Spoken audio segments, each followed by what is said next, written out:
தமிழ்நாடு அப்படிங்கிற பெயர் அதில் சேர்க்கும் பொழுது அதோடைய பெயர் வந்து ரொம்ப நீளமாக இருக்கு அப்படிங்கிறதுனாலையும், அதை எடுத்துட்டு கொஞ்சம் குட்டியா வைக்கும்போது அங்க பணிபுரியக்கூடிய பணியாளர்களுக்கு அது மிகவும் எளிதாகவும் இருக்குங்கிற மாதிரி ஒரு கருத்தை முன் வச்சிருந்தார்.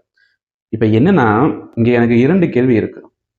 ஜெயலலிதா அவர்கள் அவர்கள் ஆட்சியில் இருக்கும் பொழுது கொடுத்த ஒரு சில திட்டங்கள்ல, ஒரு சில விஷயங்கள்ல அது நல்லது அப்படின்னா, அது அப்படியே தொடர்ந்து செல்வதில் எந்த விதமான மாற்று கருத்தும் கிடையாது.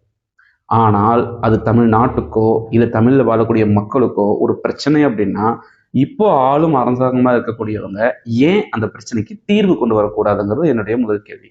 2வது கேள்வி, தமிழ்நாடு அரசு போக்குவரத்து கழகம் அப்படின்னு இருந்தா ரொம்ப நீளமா இருக்குன்னு நீங்க நினைச்சீங்க அப்படின்னா, ஏன் அந்த இடத்துல தமிழ்நாடு போக்குவரத்து கழகம்னு வைக்கக்கூடாது? ஏன் அந்த இடத்துல தமிழ்நாடு அரசு போக்குவரத்துன்னு வைக்கக்கூடாது?